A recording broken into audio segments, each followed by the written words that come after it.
Well, hello, Rick, Kate. If we're here, that means we've survived yet another week of the Yet insanity. again.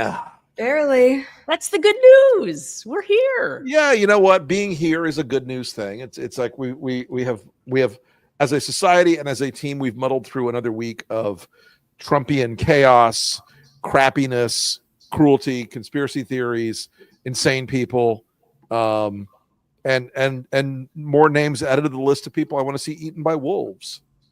Yeah, and wolves are very hungry. I think there's like, is there a song with wolves? The hunger. That is Duran Duran, 1983, "Hungry Like the Wolf." There it is, hungry. The wolves. Actually, I'm sorry, excuse me, 1985. Pardon me. Oh, that's an had to flip excellent back to Duran recall. the Rick Wilson music memory brain. I think that's pretty close. But 84 maybe, we'll see. But somebody will find out. But no, this is a week of more things that have proven that the guardrails are out. The country is in deep trouble. And kick us off, Kate. We're starting with the ongoing occupation of our fair national capital. We've got a lot to talk about tonight. Things to look forward to on tonight's episode. The transcript of the Ghislaine Maxwell interview with Todd Blanche got released. We'll talk a little bit about that. We will, of course, talk about the shooting at the Catholic school in Minneapolis. And is Trump dying? Something to really look forward to. I was going to say the hope.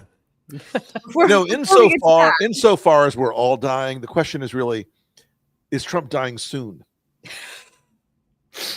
You know, I know you've all seen those memes on Instagram and everywhere else. And it's like, they don't say his name, but it's like, one day you'll hear horns honking in the street. Your phone will be exploding with text messages. Yay. Everyone will be smiling. And you'll know what day it is. You'll know when he goes. I saw a tweet after Taylor Swift and Travis Kelce got engaged. Let's just get this over with really quick. That happened last week. Congratulations to them. But I saw a tweet that someone said, I got so many texts. My phone was blowing up so much. I thought it happened. Well, that's the thing. There's only two its. There's the engagement and him leaving this fair planet. Those are the two its. One's you know down. what? And the sooner the better on all fronts. Yeah. And I don't mean to sound ungracious, but I am. I was going to say I'm fresh out of graciousness. Yeah. All right. We'll get to the hope at the end. Save it. Something to look forward to. I want to start with a few updates on Trump's military takeover of my beautiful city that I live in, and soon to be perhaps Chicago and Baltimore. One update: the National Guard is carrying guns now around DC, and this picture circulated. Because nothing said. Yeah, there you go. That's the Department of Labor building here in town. That photo isn't big enough. I don't think they're showing suitable loyalty to the dear leader. It's not. They're eventually going to have to actually get down and pray. I fear that's going to be the new thing: is turn towards the portrait of Donald Trump and bow down. And are you bowing low enough or not? So since the National Guard folks are now carrying their sidearms and their weapons in DC, how's that working out while they're picking up trash? Because that is what they're doing right now. Is picking up trash. It's multitasking, Rick. True. They're gonna have in one hand those little garbage pickers, the little grabber things. Yeah. And in the other, and that's the training. Now, correct me if I'm wrong. National Guard is usually supposed to be deployed to help with natural. Generally, the National Guard in times where we are not in a war, which we are presently not in a war.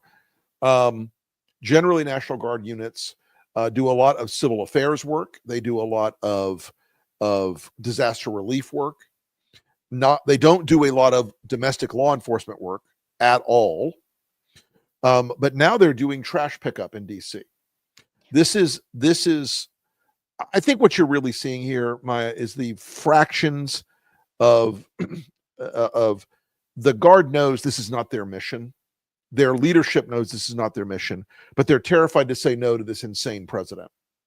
Well, and as they should be, because he attempts to fire everybody who disagrees with him. And even though that's not a dictatorship, I'm not quite sure how he would characterize that, but getting rid of everyone who doesn't align with his very specific beliefs that the country should just be exactly what he wants it to be and nothing else. And at an incredible cost to the American taxpayer. Like, these are very expensive garbage men, Rick. Like, yes. You know, what was it? $500 a day for each soldier? Something like that. Yeah. I will go pick up trash for $500. Well, and by the way, the classic jobs program stuff that happened in the 80s, 90s, 2000s for young men in big cities, that was one of the things they would do. Go out and work a job a little over minimum wage, but it was something to do and make a little bit of money. They could be doing that in DC, but they're not, because they have to have the stunt casting, you know, cosplay BS of this whole show. But also think about the ridiculousness of men in fatigues, people in fatigues picking up trash. Yeah. In the park. I mean, it makes us look like a complete and total laughingstock to the rest of the world. Well, and I mean, it doesn't. I think we've gone past the looking at like part. We're in it. We look absurd. This country looks absurd. And you know what? The rest of the world is watching this with a combination of, I mean, some countries are amused, but most are just horrified, because this is very obviously what they've got for 2026. Trump even said it the other day in the 3.5 hour long, 3 hour and 16 minutes, let me be accurate, longer than The Godfather, 3 hour and 16-minute cabinet meeting. The praise meeting. The praise meeting. Let's You want to cheer do Trump that now? Yeah, we might as well. Sure. It's an honor to do this job under the president's leadership. You are the single finest candidate since the Nobel Peace, this Nobel Award was ever talked about. Thank you for your leadership, for your boldness, for your clarity, for common sense. This is just such a great opportunity, really, to recognize your leadership. It's pretty great to celebrate Labor Day with a builder who loves labor. You have saved this country by making it the best place in the world to do business again. You are really the transformational president of the American worker, along with the American flag and President Roosevelt.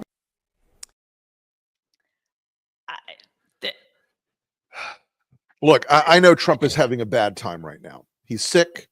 He doesn't feel well. He's got something desperately wrong with him.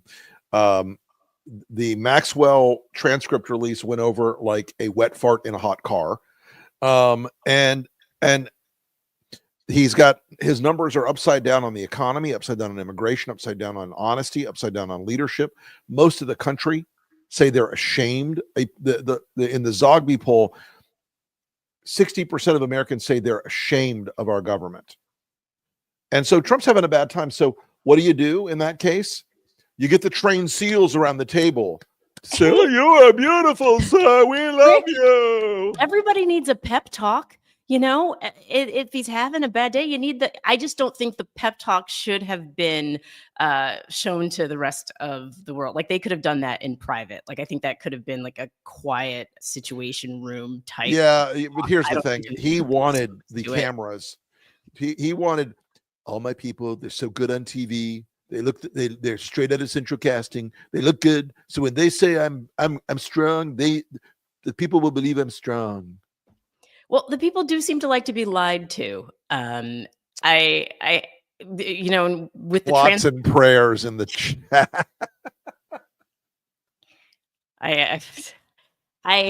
The amount of I think there's a comedian, Sebastian Maniscalco. He's one of my favorite comedians. He has a special called "Aren't You Embarrassed?" It's one of his favorite taglines, and that's what I think every time I see them go through these extraordinary overtures. I'm like, aren't you embarrassed? Like, right. Do none of you around that table have a shred of dignity or pride or honor? Like, does anybody in that room say, you know what? Today is not that day. That is the ass that I choose not to kiss.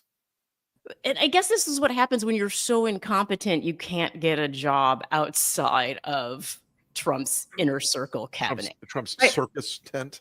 And I want to ask you guys, I mean, I understand that it's been done and that it's a cliche to, do a North Korea comparison, but it is pretty glaring. And do you think that Trump can sort of see that parallel and that he likes it, or that he thinks this is a unique thing for him? No, he loves the military parades. He loves the posters. He loves the iconography and the stylistic vernacular of fascism and of authoritarianism. But I want to show, actually, I do have this that many of us may have seen this week too, from one of those Oval Office things. A dictator. He's a dictator. A lot of people are saying maybe we like a dictator. I don't like a dictator. I'm not a dictator. Sorry, Maya, you go ahead. He's dictator curious. Yeah, I was going to say, the problem is he is almost like a community theater style of dictator. It's very waiting for Guffman when I see it. And I'm ready for everybody to break out into song. I'm like, that's this edition of dictator. Yeah, no, look, I wrote a piece about this week. It's like, and as you said very smartly, we don't have a dictatorship, but we have a dictator. He sort of slipped into the role. And this week was very much, I can do whatever I want. I'm the leader. People have to obey me. They have to do what I say. And no, he does not have to do. People do not have to do what he says. He is still just a president. He is not superhuman. He is not immortal. Thoughts and prayers. I'm stealing the fuck out of that, by the way. I'm stealing the fuck out of that. I do feel like he's in for a rude awakening, because he talks like this strong man who's going to go into these other cities. And we already saw what happened when he tried to have a rally in Chicago once. People of Chicago ran him out of there. And so they had to fly like a scalded dog on that one. Yeah. And it's funny because, gee, folks, I'll give you one guess about the demographics that make Baltimore and Chicago his next targets. The idea that he's going to go into Chicago is just phenomenal to me. I don't think he understands the game that he's in this case. And Wes Moore has triggered the shit out of him about Baltimore. Wes Moore has just triggered him to no end. Like, come on, Donald, if you don't, we'll walk through the neighborhoods, and if you don't want to, I'll get you a golf cart. Brilliant. I was going to say, no notes, A+. A+. He's so used to being surrounded by these sycophants that the fact that there are all of these black men who are willing to stand up to him, who are like, you know what, we're just going to lay out the facts and let the facts stand for what they are, because everything that the Trump administration does is premised on a lie. I think that's the through line that I would love to see people latch onto, is like, why do they love to be lied to so much? Because it's actually affecting their day-to-day lives now. Like, energy prices are skyrocketing, and yet they're being lied to and told that costs are coming down. Like, doesn't that also affect people? Like, aren't they embarrassed? Like, this is what I'm wondering. And I feel like we need to deploy psychologists like everywhere throughout. Like, I just need psychologists observing people in Trump districts and just taking notes and bringing it back to the rest as of an us. Anthropologist of this. Oh, Kate's coming in. What's up, Kate? Well, I was going to ask for, well, you know what? Let me not interrupt the top anthropologist of Mr. Trump. This is my blessing and my curse, is the anthropologist of Trump and Trumpism, which I don't want any of it in my head. I'm tired of it. It's been there for a decade. And it smells like cheese and old Depends and bad curry. There's a part of the Trump universe that loves being submissive. Their protestations of masculinity and alpha and everything else are ring very false. Guys, I have an emergency. I need to take this. It's called, Kate, drop me out for 2 minutes. Yes, sir. It's Kate and I running the show. I was going to say, I wanted to talk about that submissiveness because it is very like, thank you, may I have some more, please? And it's just lies upon lies. And I just saw that because of the now there's the postal services aren't actually international postal services aren't sending packages to the US right now because there's so much confusion around the tariffs. And so that affects small businesses. Regardless, it doesn't matter if you're red, it doesn't matter if you're blue, what state you're in. If you have a small business that relies on small shipments coming in from overseas, now if something's over $100, the overseas, they won't ship it. Like, that's insanity. And that's a reality that can't be denied. And so I'm just asking myself, what level of delusion are people willing to go through before they wake up and say, oops, I fucked up? The psychology of this movement is so interesting because I feel like the sort of knee-jerk reaction for so many just like normal people is to fact check it. And thank God Rick is back. Oh my God, but I'll finish the sentence. But it's to fact check it and to try and lend some normalcy to it. You know, actually today is the 11-year anniversary of Obama's tan suit. Oh my God, the simpler days, the simpler times. The nation stands on the verge of collapse. The president has worn a khaki suit in the Oval Office. Fear of a man in a black, fear of a black man in a tan wore suit. A trucker hat. Oh my God. They would have been like, how dare you culturally appropriate our sacred iconography? I mean, but like you can't fact check your way out of this because we don't live in a world where the regime operates with the same facts. They'll fire anyone who has facts that are different. Now, they don't believe in facts. Well, and I was going to ask you guys about so I can get out of your hair. Is this Ghislaine transcript getting released? So on Friday, the Justice Department released the full transcript of her interview with Trump's personal defense attorney turned deputy AG, Todd Blanche. And you won't believe this. She said that the one man with the sole power to pardon her from a 20-year prison sentence is a stand-up guy who's never done anything wrong. As anyone could have predicted, Blanche had virtually no tough questions for Maxwell, asked many more questions about Bill Clinton than Donald Trump, and redirected conversation when it approached Trump or any of his associates and his cabinet. So my question on this is, who was this stunt meant to convince of his innocence or of anything for that matter? Like, was this a genuine attempt to turn the page? Like, it didn't even stay in the news cycle for more than half a day. So I don't know. I'm curious your thoughts. I believe it was completely a setup to have a predicate for Trump to pardon her. That's it. I think that's all it was. And he can now say there was that she was railroaded. She said good things about me. I'm going to pardon her. What he'll probably do is wait until around the Christmas holidays, dump it off on a Friday night in the holiday season. But if you read this transcript and you are in any way familiar with any deposition ever, and I have been through a lot of depositions, both on the reading end and on the delivering end, this was a complete stage play. This was written like a stage play. It was written as if it was a kabuki dance. You knew every move that was going to happen. It never got anywhere close to controversy or anywhere close to a trigger point or trigger word. The entire thing was a scam. Todd Blanche and her attorney, to repeat this for folks who haven't heard it before, are friends. They do podcasts together. They coordinated this in advance. I assure you, they coordinated this in advance. Thank you, Deborah Tessman, for the super chat. They coordinated this in advance. They built this thing so that Trump could say, look, even she says I'm innocent. And they're going to pardon her.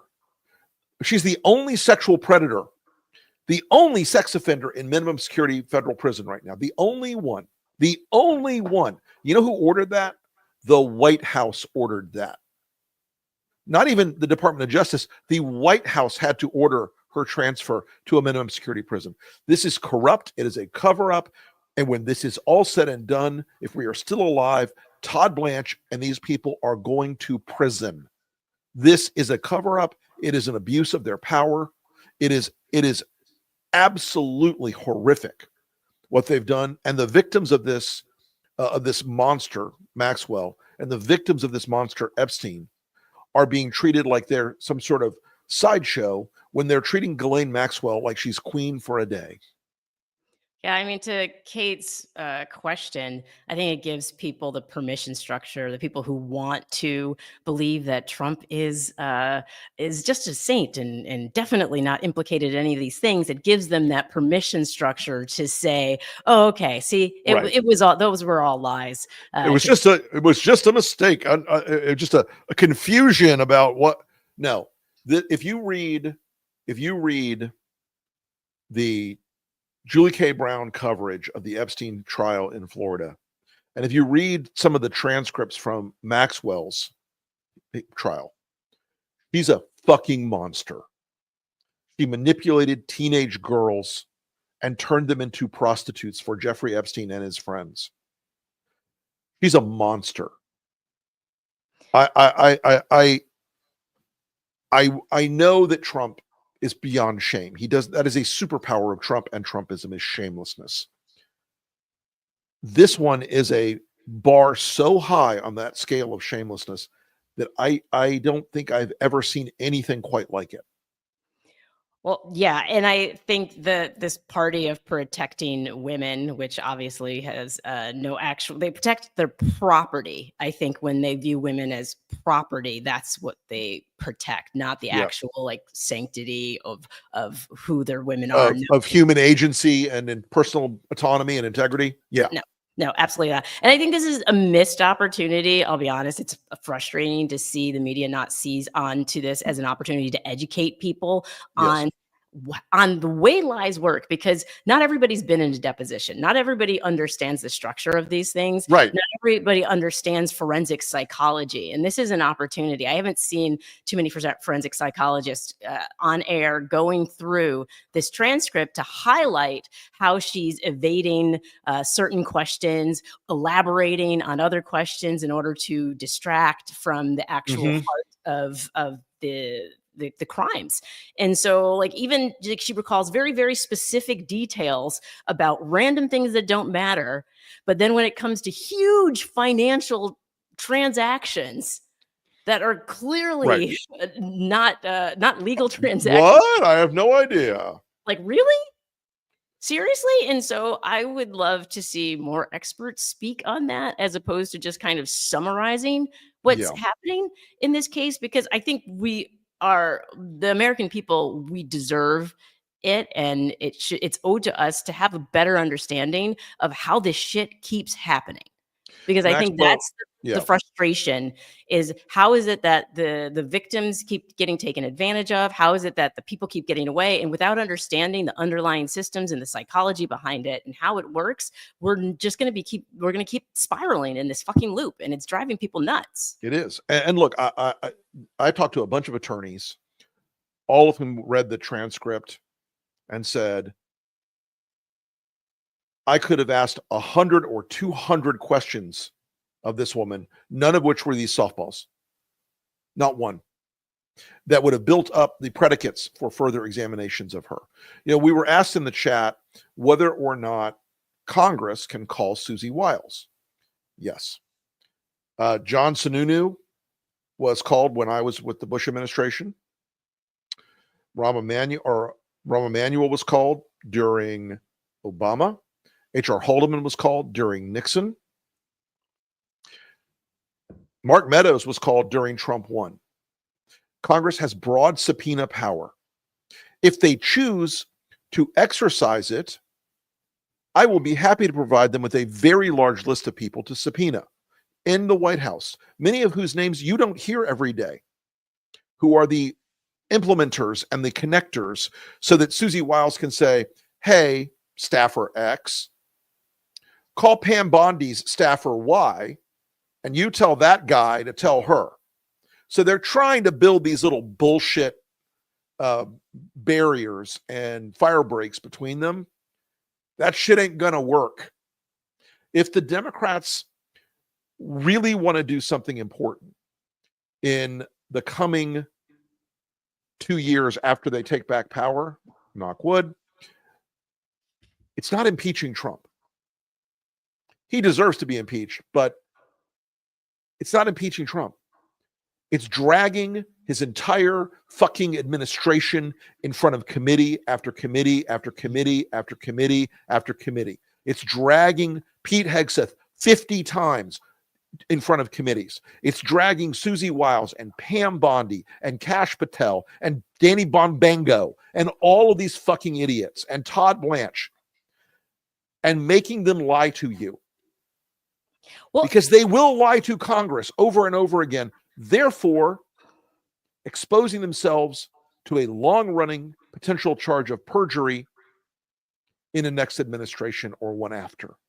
Well, and that's the thing I think we're seeing, Rick, is that they're all right now incentivized. They're already so complicit in what this fascism is that they now are going to continue to lie, and it's going to be lie upon lie upon lie. That's the incentive structure that's been built for the entire Trump administration. And so now they're, for better or worse, all in. I can't see them getting more all in than they already are. I mean, and look, they will do whatever he tells them. Yeah. Okay. There's no upper boundary anymore. I swear to you, if Trump looked around that table in the cabinet room and said, "I need someone to go kill someone for me," they would do it. Oh, 100%. Somebody would go, "Where's the gun?" 100%. And they're perfectly willing to kill democracy. And so that's why it's like all eyes on the gerrymandering efforts in Texas and in Indiana, because they know that they have to stay in power to avoid any kind of accountability. And so they're willing to just literally trash everything that so many people have fought and died for. It is, look, there is something about this that I think we need to all be very cognizant of as we go into 26. They're going to try to lay a lot of traps, a lot of distractions. They're going to try to do a lot of the gamesmanship that involves them lying and people going, "Oh, I'm mad about the lying." Be mad about the lying, folks, but also be determined to push forward and determined to beat their asses for Congress. There are already cracks happening in every Republican congressional race in this country that is in any race below about an R+15 seat. There are a lot of Republicans who are feeling very sick to their stomachs right now. They know the economy is in a weird way the same trap Biden fell into, saying the stock market's doing great when people felt like shit. Now the Trump people are like, the stock market's doing great, and people feel like shit. The consumer economic sentiment from the University of Michigan, which is the long-running 80-year-long poll about that, is at a low. It hasn't been this low since the 2008 economic collapse. These people are nervous. They should be. It's harder to be the Trump character that they play in DC when they go home and people go, "Hey, some bitch, you promised that price of groceries would go down and they're going up. You promised gas would go down and it's going up. You promised jobs would come back and they're not." This is a really important moment, I think. Yes, focus on what we have to do to hold them accountable, but between now and the end of next year, in the next 14 months, we've got to run a really great campaign in 26.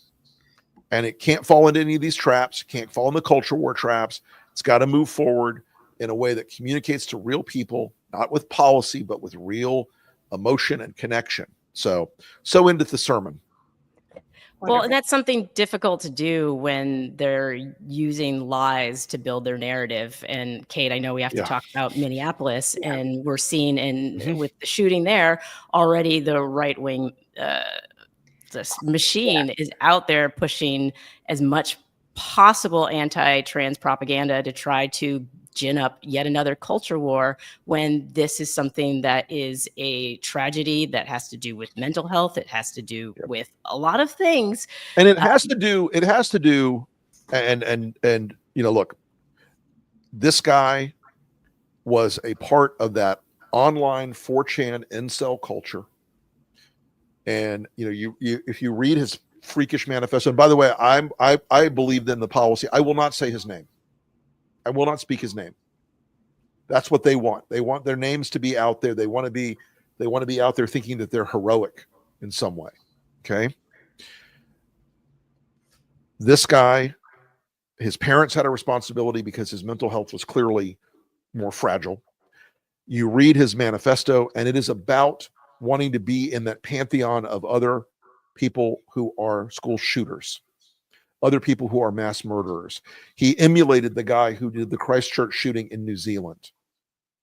And yes, a lot of people immediately jump to the guns, and the guns are a factor. But in New Zealand, it's one of the hardest countries on earth to get a gun. And America is one of the easiest. What is the through line under here is these people fall into this deadly culture. And they fall into this incel culture that is so dark and so evil. And there's a group that was around for a while, and now it's mutated into something else called Terrorgram. You could look it up. There's an amazing Frontline documentary about them, where they were people who were coaching these young men, these lost boys, to become school shooters, where they were encouraging them and training them and saying, here's how you do it. Here's what you should do. Here's how you should plan it. You'll be a hero. You'll be a martyr. You'll be in the Hall of Fame. You'll have a high score. It is so sick. And this culture that's out there is something we as a society have better fucking do something about, because there are a lot of lost boys out there. We've talked about this at length about young men in American culture and American politics. It is a problem that sometimes, unfortunately, is able to be exploited by people who are purely fucking evil. And it's not because he was trans or not trans. It doesn't matter. He got into a culture that found his vulnerabilities and pushed and pushed and pushed and pushed and pushed until he did it.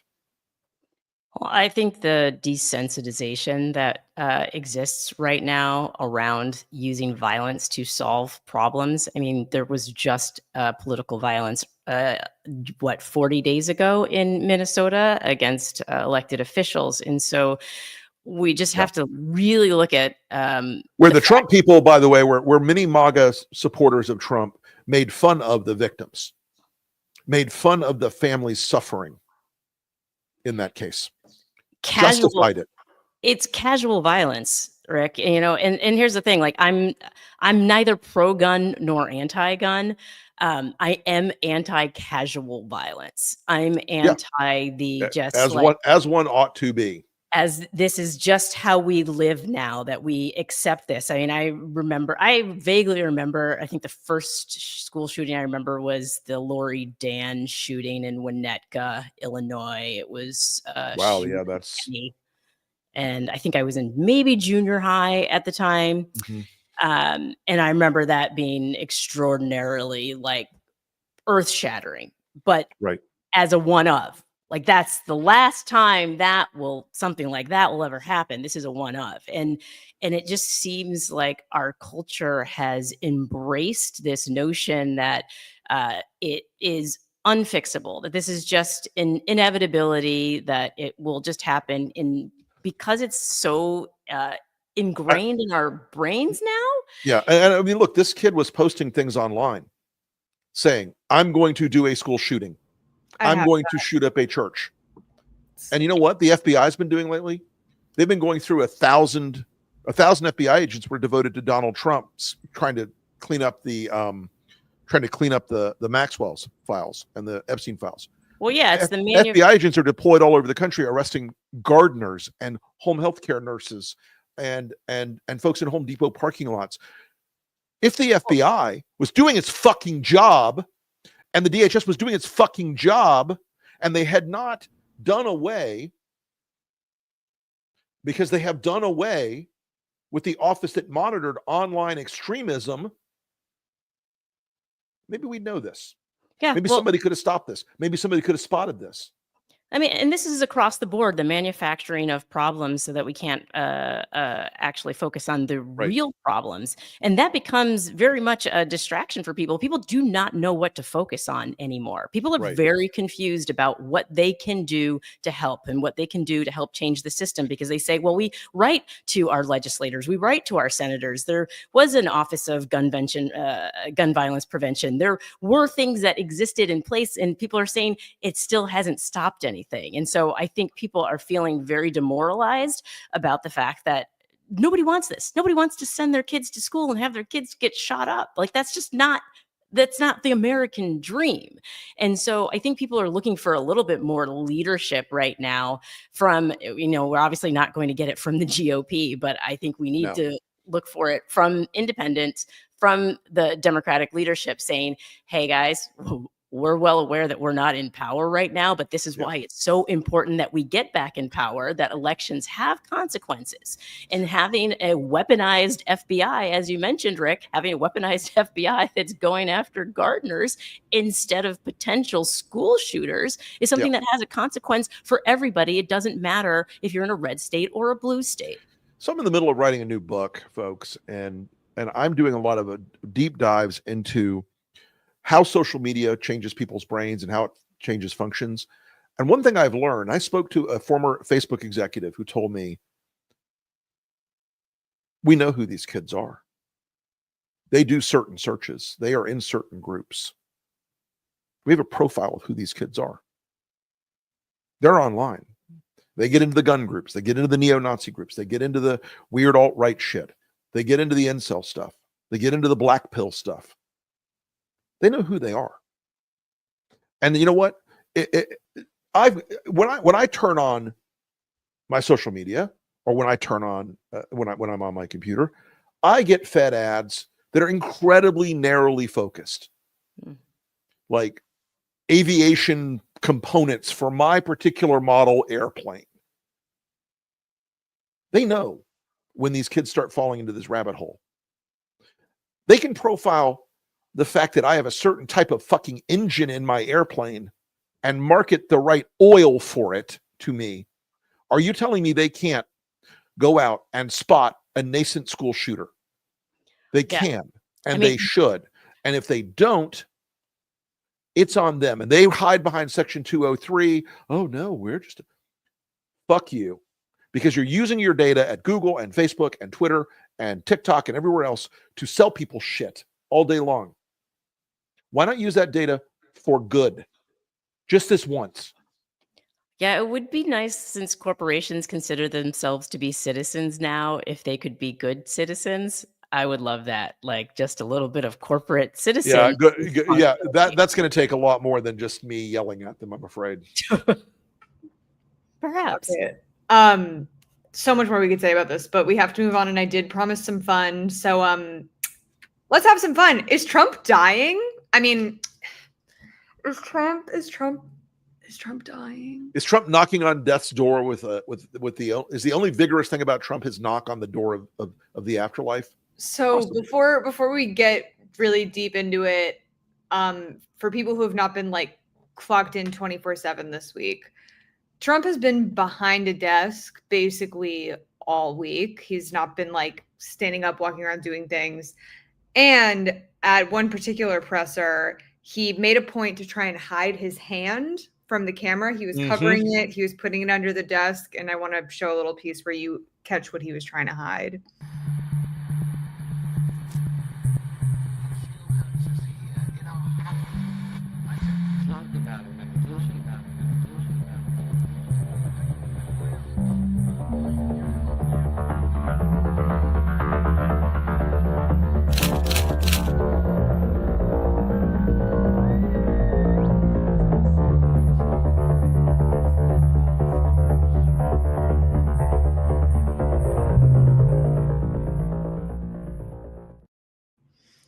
So a couple of questions.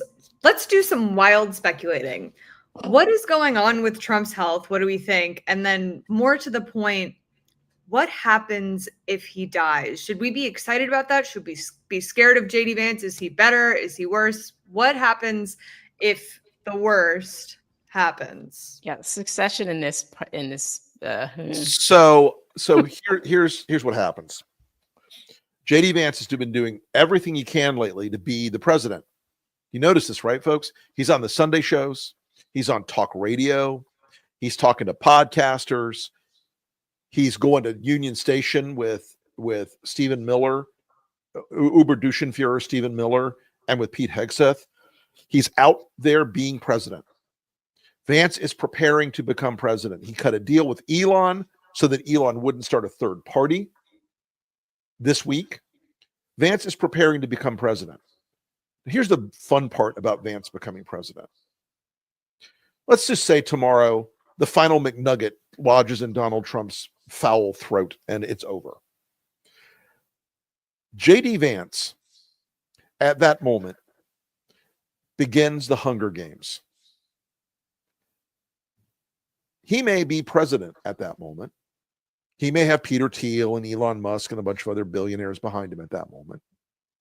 Let me tell you who's going to fuck him. Every other Republican with a pulse.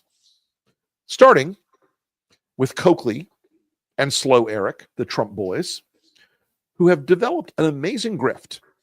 They want that grift to go on forever. So one of them, most likely Don Jr., will immediately say, yeah, JD was okay, but he really wasn't the kind of guy my dad wanted for his successor. Marco Rubio is already spending time in D.C., because we hear shit, Marco, because you're not that discreet, whispering to people like, well, you know, it was JD who fucked up the Russia deal. Trump almost had it, but JD fucked it up. These guys are going to be like rats in a bucket. They're going to eat each other alive. And believe me, folks, there are so many more of them who want to be president that when the bottle gets uncorked, they're going to spend the period between the day Trump shuffles off this mortal coil and the primary tearing him a giant new asshole. They're going to go at him with all guns blazing. And let me tell you something. There is no second Trump. There is no diet Trump. There is no Trump light. Why would you want that if you're a MAGA voter? There is no one who is as Trumpy as Trump. Look, Ron DeSantis tried to out-Trump Trump, and he couldn't. But they will come at him from the left, from the right. They will dig up every old, but you called Trump Hitler. Right now, they ignore it. But once Trump dies, once Trump kicks off, it is going to be the opening shot of the most brutal internecine political warfare you have ever seen. And unfortunately, the American people, we the people, are the collateral damage to that. And I think that is what's the biggest concern to me. I mean, it feels like at this point they're keeping Trump alive so that he can do all of the dirty work, so that then they can kind of come out as like, oh, that was him, that was Trump. Now we're just the technocrats who have all of your data that big balls uploaded. Look, JD Vance has a lot of people behind him who are very smart people, and that is one thing about JD Vance. He is not stupid. Trump is not a smart man. He does not have an intellectual framework inside of his brain. He just has instinct. J.D. Vance is not as good on the instinct front, but he is a smart guy. He will play this game. He will try eventually to scooch back ever so slightly, just enough to get the New York Times to go, well, Vance is certainly not our cup of tea, but he is a vast improvement over Trump.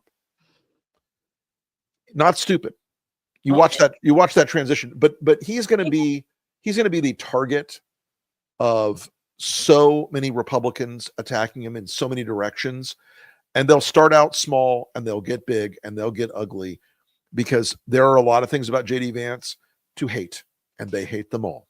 Well, and you bring up a good point, Rick. I think that people, he seems so normal in many ways next to Trump. And so I fear that a lot of the media will latch onto that. But I think the bigger thing is that nobody fears him. Nobody fears JD. Oh, no. Nobody wakes up in the morning and goes, Oh my God, what if JD Vance comes after me? Oh no.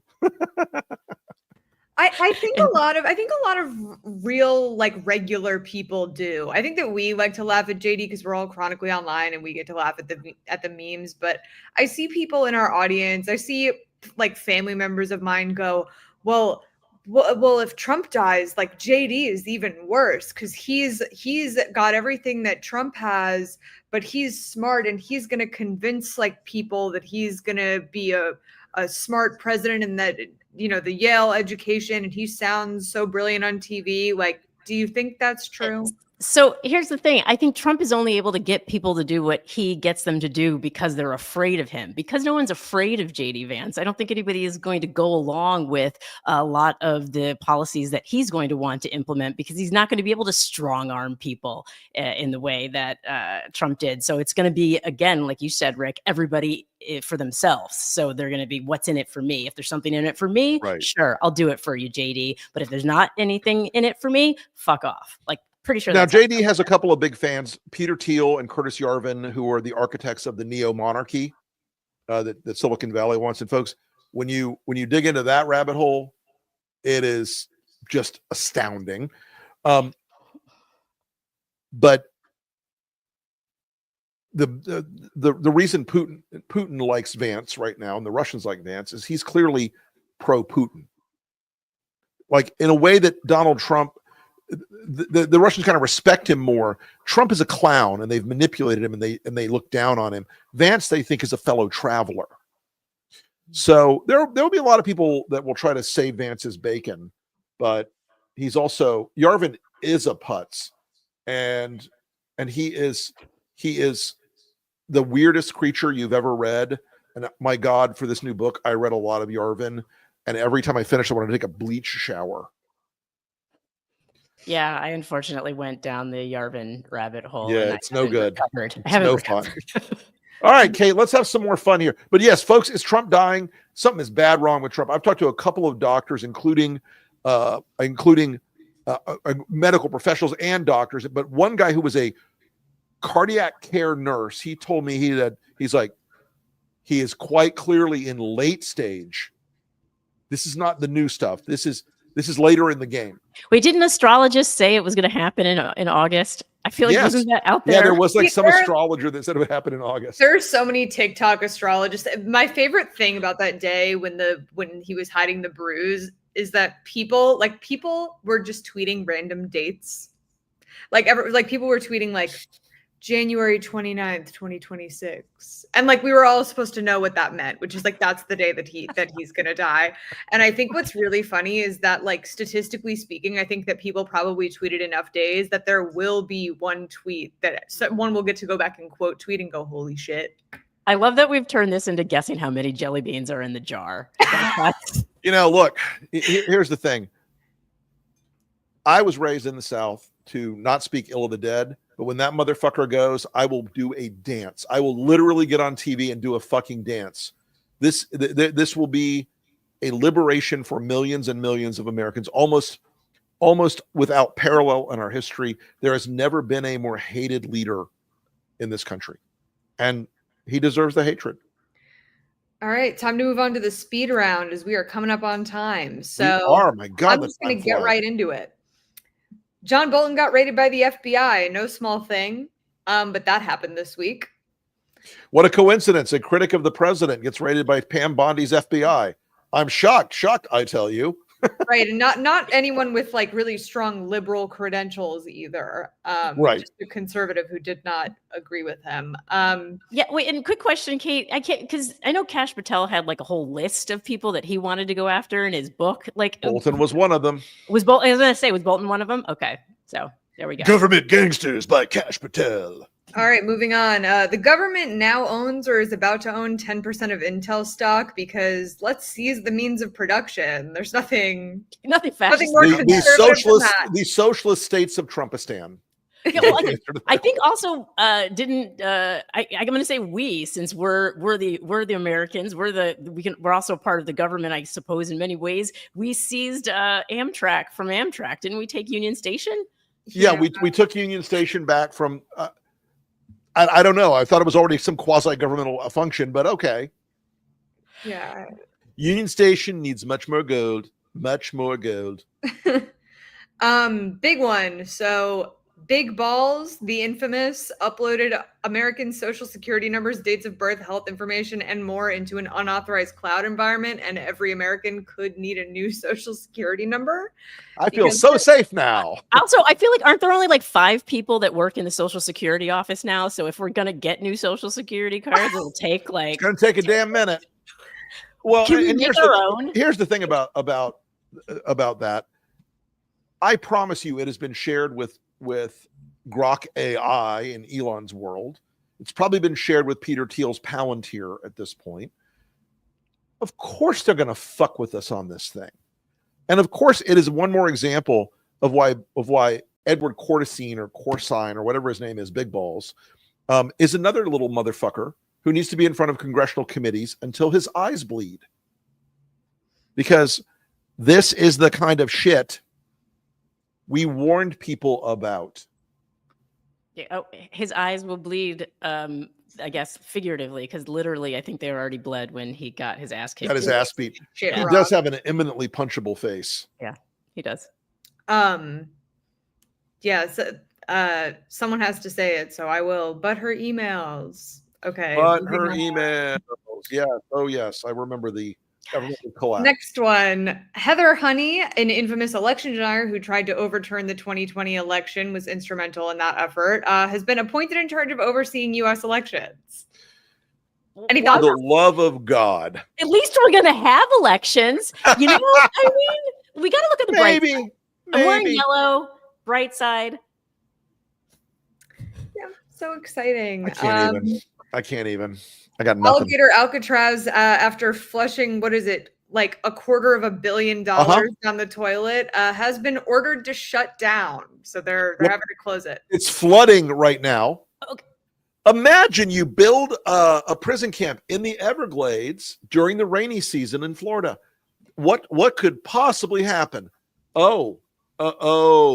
That. But it's not just a toilet. That's someone's bank account it went into. Of and so course. that's where I want to fucking know is who's it's getting all Corrections this Corporation money. of America, and it's all these tent and fence rental people, all this shit. And I promise you, if we run it back, we will eventually find they're all giving money to the DeSantis campaign from last time, or the DeSantis, political action committee this time. It's just Florida is, folks. I have worked in New York, Louisiana, and Nevada, and Florida's corruption is so far above the corruption in any other state. When I tell you I have literally dealt with people handing people bags of cash, I have. Oh, I'm another gonna move to one. Florida. I want a bag of cash. Another one for rapid fire insanity I didn't have on the list. Was this even in the last week that one of Eric Adams's people, like old school, put cash in a potato chip bag for a journalist? Do you guys both miss that? I missed that. Look it up. It was a bag of Hers sour cream and onion potato chips. It was $160 cash, like an amount that says I took $200 out of the ATM, but then I got hungry. But I still want some money to grab some lunch on the way. Yeah, okay. So in this one situation, I'd be mad that they weren't actual potato chips, just because I love it to snack. So I'd be also like, what kind of journalist is gonna risk it all for $160? If you're gonna bribe someone, you got to do better than that. I was gonna say I thought bribing should be at least in the thousands. I think that's the general. As I always say, if you're going to be bribed, make sure it starts with a B instead of an M in front of the illions. Right. Yeah. So next one, RFK Jr. Fuck him. Fuck him. Fuck him. Also, fuck him. If I had a pack of wolves and a gallon of barbecue sauce, we could end this whole fucking problem right now. That man, I wrote a piece about it today where I called him a serial killer, and I got some very upset MAGAs. He's a serial killer. He's going to kill hundreds of thousands of people. And unfortunately, we are close to being out of time, or fortunately, I can rant on this for longer than you can stay awake. This is one of my rabbit holes that sends me out of my fucking mind. Listen to the Lincoln Project podcast. Yes. I mean, people who have actual skill set in sciencey things that we need are quitting their jobs in protest because that's how bad. Like anybody who's a doctor, right? Like I feel bad for doctors right now and lawyers right now because they're looking at the incompetence of the Trump administration, and it's like, oh, that's all it took to have that level of power is to just be willing to do and say anything. And the sad thing about RFK Jr. is like when I hear him talk and I see him talk, he acts like he's doing something. Like he really believes he's doing something and saying something. And I'm like, yeah. Oh. When he said, I can see the mitochondrial damage in these children. Well, I can see your fucking aura, pal. Get the fuck out of here. Negative aura points. Yeah, what negative aura. He's just going to toss raw milk at their faces. Right. It's going to work out great. It's going to work out great. Two more. The U.S. Air Force will provide military funeral honors to Ashley Babbitt, including a flag presentation, taps, and a full honor guard. Absolutely not. Absolutely in the text not. I think.